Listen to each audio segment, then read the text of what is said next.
Hi, this is Wes. This is your boy Alan. And we would like to welcome you to the Underground Geek Shack. Today we have with us Sam. Sam, hi. How you doing? How's it going? I'm doing good. How you doing, bud? Good, good. Alan, how you doing? Oh yeah, I'm good. Sorry, y'all. We have to switch back and forth between mics. I'll just fix that in post. But yeah, I'm doing good. I just got back from work. It was chill. Just a regular Monday. Nothing really exciting happening. No coworkers made me mad, so that's good. That's good. Hell yeah. That's the beauty of working sometimes. Just nobody makes you mad. No worries, no issue. I'm off today, so I don't got those problems. That's good. Hey, look, you look more chill. You got your haircut. You look nice. Thank you. I miss my locks already. Entirely. Well, you can't reverse that. That's a done deal. All right, I gotta grow them out and then reattach the locks if I wanted to. So what are we talking about today, Wesley? So, today we are going to be talking about DanDaDan, because DanDaDan is now getting an anime by Science Saru, I believe? Mm-hmm. Yeah. So, hey, do you both want to know something? Yeah. So, what do you get when you clash aliens and spirits together? I don't know, Wes. What do you get? You get DanDaDan by Yuki no Utatsu. Is that how you get? Oh, well, if that's the case, I want a refund. But nah, I'm very excited, to talk about DanDaDan. This is something that you have been hounding me ever since DanDaDan came out. You were like, oh, did you read DanDaDan? Did you read DanDaDan? Also, did you get the Shonen Jump app? And, when I first looked at it and I saw the teaser, for the anime, it was a thing where I looked at it. It was very colorful. It was very, poppy. It kind of reminded me of like Mob Psycho, when it came to the colors and everything, and also, the vibe of it. But I remember, you finally broke me. I went to get DanDaDan at our local Books A Million. Mm-hmm. And, it's one of those things where, I have a lot of free time at my job. So it's, I'm just going to pop it open when I'm at my front desk to see, how it is. And, I was just reading through it and, I knew you told me that it was about, aliens and also, the supernatural. And so, as I was reading it, I was like, okay, it's a love story between these two, main characters. And I was like, okay, where's this going to go? One's into supernatural. The other one doesn't believe in aliens, but the other one, it's the reverse where the other one believes in aliens, but the other one doesn't believe in the supernatural. And it definitely took a more turn than I was expecting, when it came to the very suggestive aliens and the very, let's say, this granny is kind of nasty when it comes to banana. Give us your bananas. But, we're going to mainly go over, the first a few chapters in the volume 1, and Wesley, had a chance. And also, Sam, did you get a chance to see the anime premiere? Yes, I did. So they're going to go over, the premiere when it came to the first, was it 3 episodes? Yeah. Yep. And the reason I couldn't see it is because, I had to work that day, unfortunately. And so I had to wait. But it's coming out, this week. Was it on October 3rd? Yeah, so it's coming out on a Thursday. Mm-hmm. On a Thursday. So, yeah, and so excited. Yeah, look, I'm excited too. Like, look, it's going to be irritating because Wesley's going to already seen it. Yeah. And then he's going to be... Technically, y'all are going to see it before me.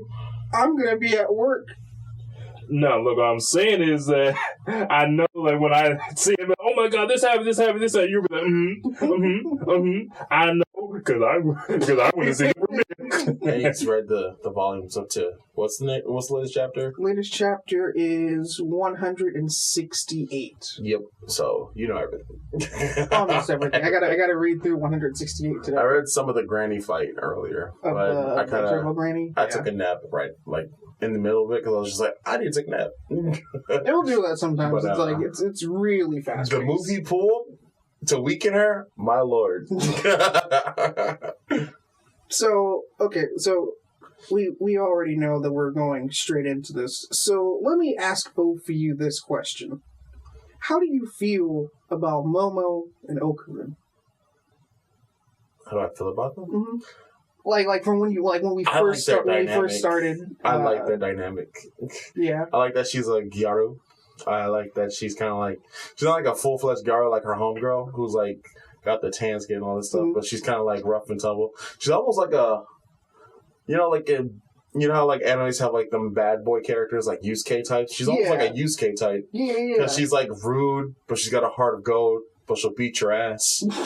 And like, she's attractive, but she's not like, I mean, there's a few suggestive poses that they do with her because, you know, that's just manga. That's anime. But, like, I really like her character. And Okarun's hilarious. Like, I love him. Like, he's so funny. Or Takakura Kin.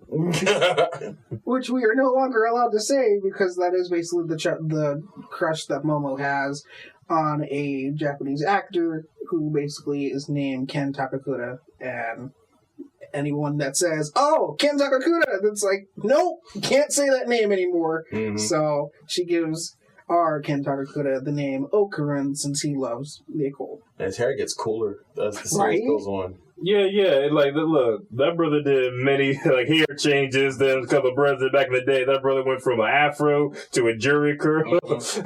All types of stuff. I was surprised if he get some dreads later on, but I was really vibing with the characters. You know, it's like one of those things where you first start like a new manga, and the thing for me that will make or break any anime or any story in general is the characters. Because there've been some anime, I'm not going to say because I don't want to upset nobody, where it may have a good story, but those characters can sometimes get on my nerve or just be bland. But I find these characters, very appealing, kind of very relatable, because the thing I loved about Momo's character is what they do is that, you have her granny who actually is involved, the supernatural. The spirit medium. Yeah, spirit medium. And, her granny, which we find out, man, she is thick. But you find out, that Momo is embarrassed by her granny because, her granny's like, hey, do these, like, silly things in the morning to, give, like, a rid of evil spirits, and, she gets made fun of.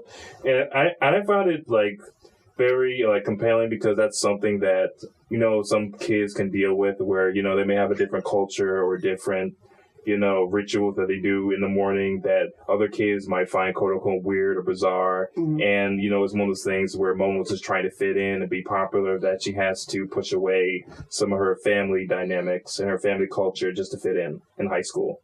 No, I get that. Sam, how about you? About Momo? About her grandma? Yeah. About Seiko? Seiko? I actually was kind of really caught up. Since I've only seen the movie and I've read some of the manga, I was really, like, caught off guard because I'm thinking, like, she's going to be, like, they got the priestess outfit in the beginning of the flashback. Right. So I'm thinking she's going to be, like, a Kikyo type, kind of stoic, very reserved. And she is kind of, but she's way more, like, hilarious and youthful. And she is a babe. I really like that, like that moment right before they go to fight off the grandma. She has this moment where it's just, like, I need to hug you. Right. Like, you are still my granddaughter and I love you. And, like, I don't die, please. Right, because like when we get introduced to Seiko, and because Momo's like, she's like, like when we get introduced to her, and I'm like, you just see this person giving a prediction to this celebrity, and I'm like, who are you? And then it's like, oh, you're this age. No, I'm actually this. Oh, you're married. No, I'm actually single. Old lady get up. Right, and it's like when you actually see Seiko, I'm like, you look too young to be a grandma. I mean, to me, it kind of reminded me of Lady Tsunade from Naruto. Yeah. Where Lady Tsunade actually uses techniques to make herself look younger, but she actually old. That's why Naruto keeps calling her Grandma Tsunade. She probably does. But probably. I mean, she was definitely kicking that granny spirit's butt. When she first appeared out when he was about to munch on Momo. Yeah. Like, she already, like, caught him in the trap, and they caught him out. They made a protective barrier for herself in the midst of this, and then caught him inside. That was great. Like, I just love that little... Seeing that in, like, animated was amazing. And seeing the manga, just... the manga actually follows like the anime, or the anime follows the manga to a T. Exactly. Like every panel. Wow! You guys sound so happy that you actually watched the anime in advance. Me have to wait until like Wednesday, Thursday. Thursday, even worse. Actually, Wednesday. 12 a.m. So, yeah. Man, I gotta If you're up. Look, man, I ain't doing that. But something I will say is that the show does definitely remind me of some aspects of Mob Psycho, because when she was doing that whole thing of talking to that actor who was like, "Oh yeah, you're at this age. No, I'm this age. No, you have kids. No, I don't have kids." I thought maybe it was gonna go into that kind of Mob Psycho, like Reagan aspect, where he pretends to have psychic powers, but he actually doesn't have psychic powers. But no, it turns out it's like, no, she actually right by everything. Right. And another thing, I kind of want to get into is that, so I've seen the cover of DanDaDan because, of course, you showed it to me a lot. And it's always this character, with this smile kind of mask and this long hair. I don't know what kind of color it is again, because manga black and white. I don't know if it's green or white, but I was like, white hair. Okay, but as I was reading it, I found that, wait a minute, he gets his power from an evil grandmother, and he loses his what to get his powers. Yep. It made me realize that, man, we are really in the age. I mean, I know it's kind of been this way for a little bit, but going back to Naruto, of the main character being possessed or having some ancient evil within him to get his powers. But from this to what was it? JJK to. What was the recent one? It starts with a K. Kaiju. Kaiju number 8. Yeah. And also Chainsaw Man. It's like we are on a rapid There's a lot of demon possession. A lot of I get my powers from a demon, or I get my powers from this ancient evil that I have to keep inside and also kind of work with. That is the thing right now. One thing that both of you probably don't know is that Yuki Nobutatsu was an assistant to Tatsuki Fujimoto. Oh, okay. The guy who wrote Chainsaw Man. Okay. So, not only that, but then he was also an assistant to Yuji Kaku, the guy who wrote Hell's Paradise. Really? Okay. So, he's taking both lessons from both of those authors, and then going into to make DanDaDan. I like his better. Yeah. I like DanDaDan's better. I don't know if it's going to go like the Mob Psycho route, where Mob Psycho I feel like is way more like light and way more like laid back and way more on the humor. Of course, Mob Psycho has moments where it's serious, but Mob Psycho did this thing where you think like, oh no, it's going to get very serious. These people are dead. Then to another next episode, I don't know, his parents are fine. Like everything's cool. Everything's all right. I kind of like how you brought up, maybe people worked on different things and went off to do their own thing. Kind of reminds me of a lot of the Cartoon Network show that came out in the 2010s, where you had a show like Adventure Time, but the Adventure Time creators like Rebecca Sugar went off to do Steven Universe, and some creators went off to do, regular show or Gumball. I kind of like it how everybody, works on a project, and then they in their head is like, I have my own ideas, and they take an inspiration and do their own thing. Right. I don't even know what to say to that one. I'm trying to think of something else we could talk about. I don't know. What do y'all think of like the art direction of it? Oh, I thought it was brilliant. I thought it was really good. So, Alan, you don't know this, but like when we went to go watch the first 3 episodes, right? So before we ever got to watch the first 3 episodes, we actually got to see like a behind the scenes kind of thing with Yuki Nobutatsu himself, his editor, or when it came to the voice actors. But what I'm going to talk about is his editor. So, DanDaDan is also a romance kind of story. And so, the thing that his editor said was, I'm kind of surprised that he actually took my advice. His editor said, hey, you want to put romance into your story? Here's 100 romance manga. Read them. And so Nobutatsu sat there. He was like, okay. And then he read all of them. And he was like, all right, cool. I now know how to put incorporate romance into my story. Bam. You got a romance story within aliens and spirits fighting each other. Yeah, exactly. So, I am excited to see where the romance goes. Right. Because you can tell she definitely likes him on some level. She's got that whole entire like tsundere thing. Mm-hmm. We're like, oh, you like him? No, I don't. What are you talking about? And she like, I don't know. And she doesn't like necessarily punch him, but she does like throw him around a lot, Right. just to save his life in the beginning, like stretch of time. So it's like, I'm curious to see how like she develops those feelings and how she comes to terms with him being the exact guy that she likes, but in a short, nerdy boy's shell. And I'm also really curious to see his development, because right now, like I said, I'm only at the beginning of the granny fight, but it seems like she's been training a lot, and he still hasn't even begun to learn how to control his own power. So I'm curious. There's no way she has to always control his power. There has to be. I can't wait for that moment. There has to be like a moment where he's able to still use her power by himself. Mm-hmm. No, I get that. Definitely. I'm waiting to see what other spirits or other creatures we're gonna see in and of like that. Because most of the creatures that we've seen so far have either been like just jumped straight into just straight up yokai, or even some of them have been used from stuff that we have over here in the West, and So I got a question for you guys who have read the story, caught up, including you. So, is it he just loses his thing and the grandma has it forever? Does he how does he keep the powers, or does it is it like a new demon that possesses him and has a new contract that needs to be made to where he gets like a different set of powers? Is that I'm so curious how that works. So I'll tell you one. Mm-hmm. He gets one. Let's say this. He gets one ball back. Mm-hmm. And so one ball back. Dang. So let's because I'm trying to keep it light for you since I don't want to spoil it. Exactly. Yeah, that's true. So let's say he gets one ball back, and so he'll still retain the power of Turbo Granny. Okay. So he still has that, but then the ensemble that you're gonna get introduced to is good. Okay. So there's gonna be people that you're not gonna like, and then you're gonna be like, I really don't like this person, but then when you see their backstory, then you're gonna be like, aw, dang. Oh, so it's so much more than the first volume. So it kind of pulls like a Demon Slayer, where it's like, man, this demon sucks. Why are you so mean? And then you hear the backstory. It's like, oh man, I'm sorry. I'm sorry your mama went out like that. Aren't you guys kind of tired of the sad backstory? What can't be? So the thing is that even if they're like a yokai, when you look at them, you're gonna be like, what the heck are you? And then you're like, no.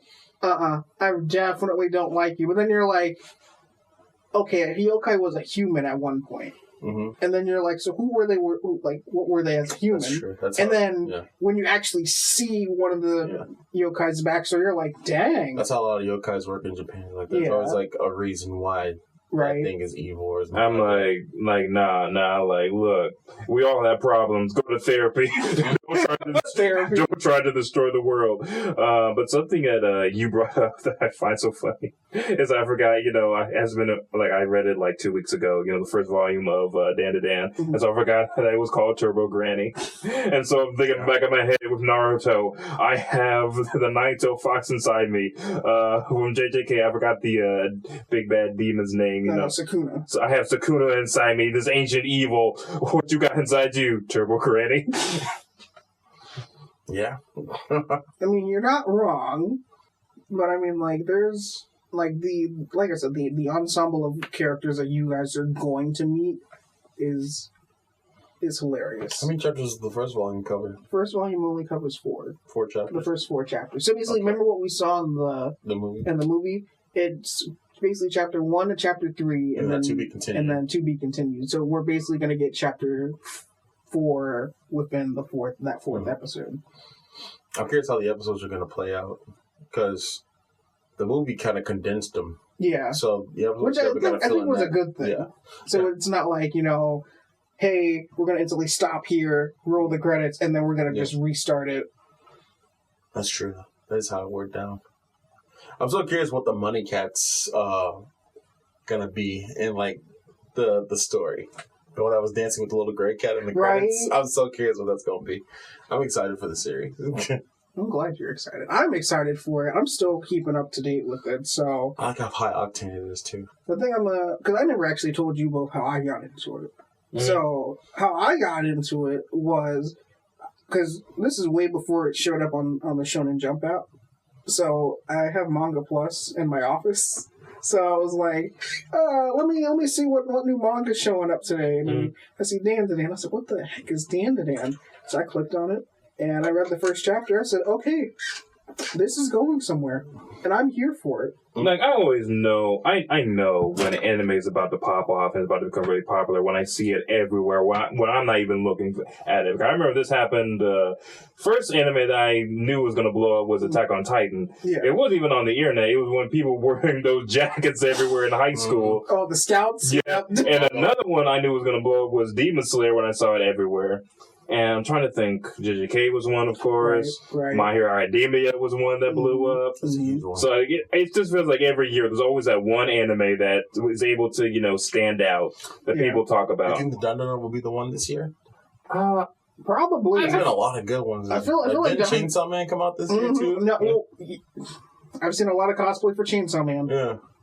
I think DanDaDan would be a good. If it was on Crunchyroll, it'd probably pop off. Oh yeah, no, definitely. I don't know. Look, I'm not in high school anymore, so I can't just go around and be like, "So, hello, fellow kids.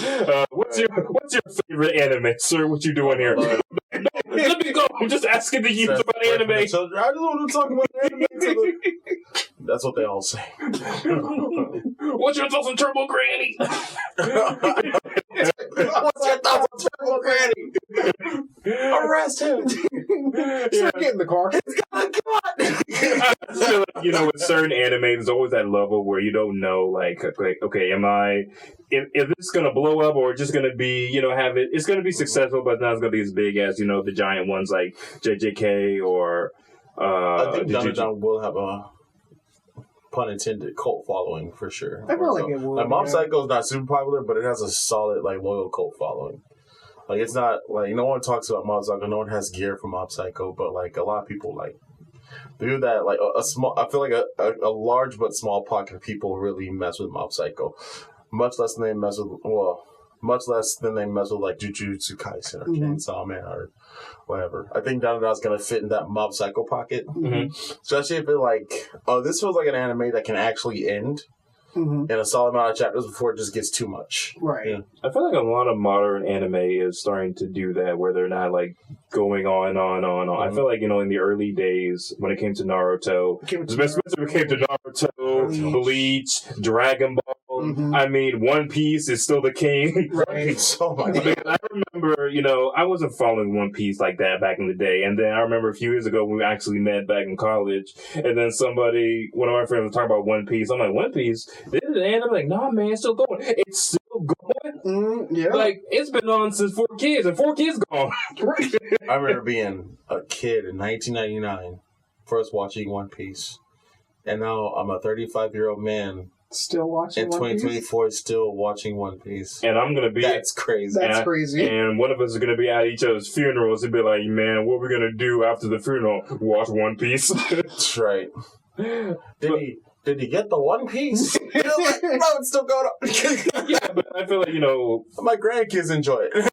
I know a lot of people have said, that these, popular manga that came out 2 years ago, 3 years ago is starting to end. I know JJK just ended. My Hero Academia just ended, even though it came out, 10 years ago. I feel like we're in an age where a lot of people just want short and sweet. When it comes to Undead Unluck, apparently with the latest chapter that it came out, I'm nowhere near caught up with reading it, but apparently with the latest chapter, everyone's like, oh, is the author saying that the Undead Unluck is ending? Are they trying to get, is it trying to get canceled already? So, authors are trying to, how can I end this quickly, but not to the point where I'm getting hounded by my editor to end the show or the series like that. I mean, I just not just in the manga industry, but also when it comes to entertainment industry worldwide. It's one of those things when like, unless you're like an independent creator and you do your own thing on YouTube or on Patreon, you're supported by like your audience, and you don't have to like go through a company to get your work out there and make money. It's like one of those things where, like, when you like pitch a show to any like company, at the end of the day, like, yeah, you're still working on it and it's your show, but at the end of the day, it's not your show; it's the company's show. And unfortunately, for a lot of these companies, you know, when they don't see a profit or they don't see it to where they see it making enough money in the future to the point where, like, when they see it to where, look, I know in your head you want this to be the ending, but man, look, we're looking at the dollar signs and you better wrap this like stuff up, because at the end of the day, we're giving you this timeline. We don't care how it ends. You better end it, because at the end of the day, like, this is a business and we need to make money. Right. I mean, it's unfortunate, and it's like one of those things where there's always been a clash when it comes to, you know, the creativity, when it comes to, you know, creators want to be creative and really like put their story that they really want to like tell and enjoy, you know, for the audience, but also when it comes to the company, be like nah, like at the end we gotta make money. So I just find it interesting. There's always, you know, this clash when it comes to the creators and the company. Okay.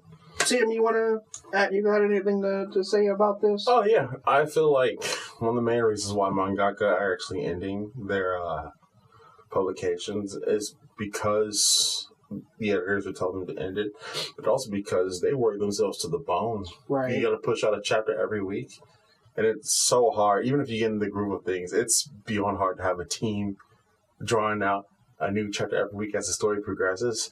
That's why Dragon Ball Z has so many filler like moments, because Akira Toriyama was just like, I don't know what to do.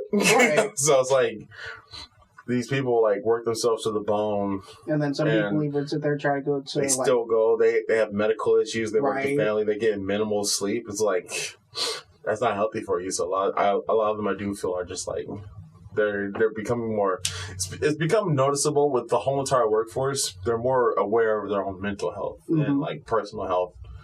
Then like they're not so sacrificey. They still are sacrificey, but it's not like as bad as it used to be. Right. Like being up till 3 or 4 in the morning working on a manga panel, and then the same thing the next morning, that takes its toll. So I feel like that's got to be a driving force as to why a lot of them are just, it ends where it ends. Because 1, they want to get the story over with. 2, I mean, it's cool. Every story has to have an end. Right. Like, One Piece is dope, but it's going on for too long. Like, it's beautiful. It's a great ride. But I hear that we're in the final saga for One Piece. It's not there yet, but it's on its way. I know. It's coming. The buildup is insane right now. It's funny, like in the beginning of like the theme song, it's like, come aboard and sing along your hopes and dreams. And a lot of us are like, look, man, I thought it was like a 3-day cruise. I expect to be with y'all for like 10 years. Yeah. like sooner or later, the buffet gets stale after a while. At that point, you're just like, get me off. Let me off, please. Look, man, you kind of missed my stop. I stopped back. But, you know, just going back to DanDaDan, like, yeah, this has been like a series I really am excited to, you know, get into. You know, it's been a while since I've really been excited to get into a series. Another one that you got me into was, of course, Undead Unluck, but also Sakamoto Days is one that I really can't wait for the anime.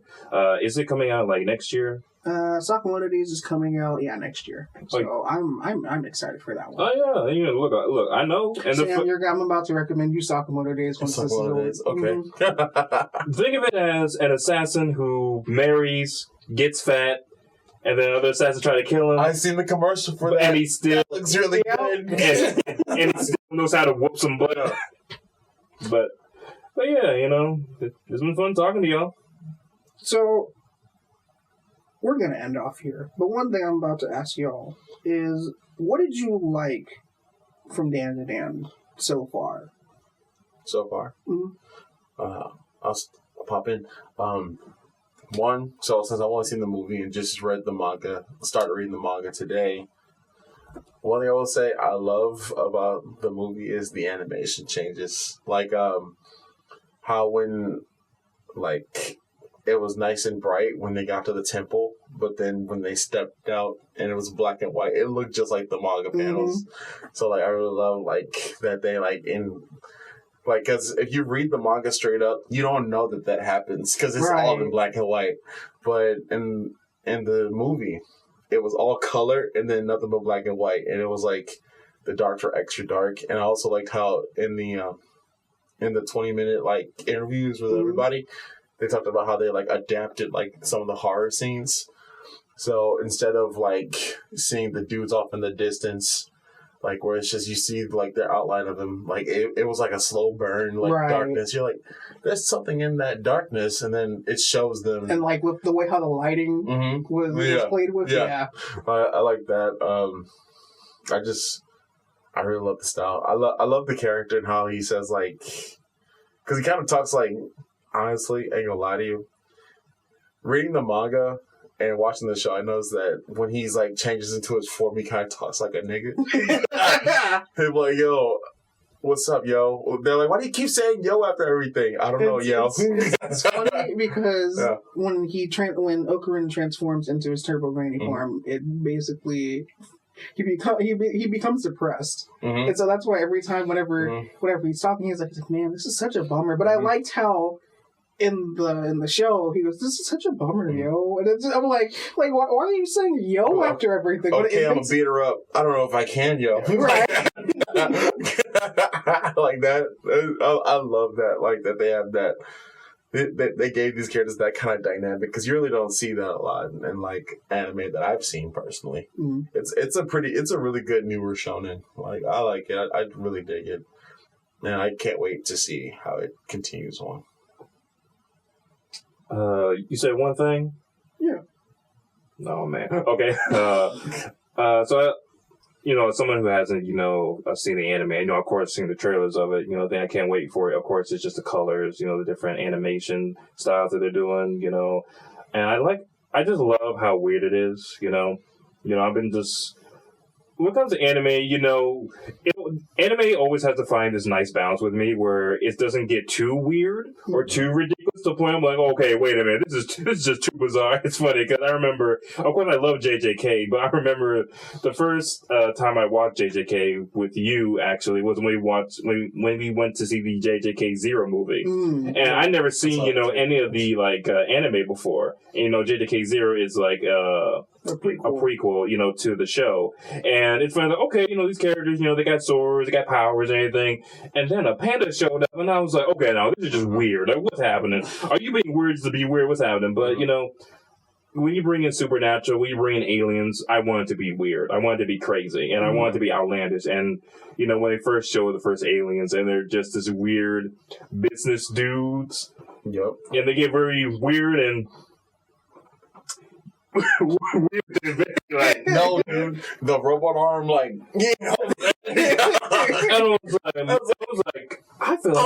feel like calling 911. This is a straight up hentai now. I was like, what you get me into? You didn't prepare me for this. Like, what's happening? I never prepare you for anything I'm about to talk about. I know, and that's the problem. It opens up. It's just straight, it's like, how is that gonna, what? I love, the teamwork between, the two characters. I love the fact that, we have, in this era, of now we finally have strong women in anime. Like, we ain't doing like a Sakura situation. We're not doing a Sakura. We're not doing an Orihime where they have to be rescued by the main character. Right. Like, we actually have a woman who's actually not one, but a girl is actually gonna kick some butt. Right. Oh, that's also a big thing. The fact that they're not too OP to where it's just ridiculous. Right. Like how in Dragon Ball Super, Dragon Ball Z, they pretty much took all the Z fighters and made them null and void. And then Super kind of retconned that, but now it's like you got Super Saiyan God mode, Ultimate Instinct, and all that stuff. Ultra Instinct. Ultra Instinct. Now you got Ultra Ego. It's like, who are you fighting to need all this anymore? What's the point? Are you even saving the Earth anymore? I haven't begun Dragon Ball Super, but that stuff like that makes me think of how in Naruto, it was the original three, Sasuke, Naruto, and Sakura just really fell to the wayside on that. And then it just became Naruto. Hinata can't fell to, all the characters fell to the wayside, just became Naruto and Sasuke. Right. And like I do like that. I feel like this won't do that because it's the two of them that has to work together. I feel like recent anime has done a good job of balancing out the characters. Of course, with My Hero Academia, there's a lot of characters, and there's a lot of characters I didn't expect, to get like an arc for. And I'm like, wait, you got an arc? You ain't that special. You just got a tail. That's funny. Like, wait, you're something, but you were just the invisible girl. Now you're important, right? Wait, the guy with the nasal beam. You're top tier character now. I thought you were in the background, but I feel like modern anime has done a better job of like. Avoid me not to ever get a girlfriend. That's all I care about. Not that I know of. Okay. He probably did. Did he ever get accepted by anybody? He probably did, but I mean... He was such a heel. Horikoshi left the ending up, and he left it up to the fans, Okay, cool. Well, time to wrap it up. Alright, thanks for listening, and we hope you've enjoyed your visit to... The Underground Geek Shack. See you guys. Bye! Maestro.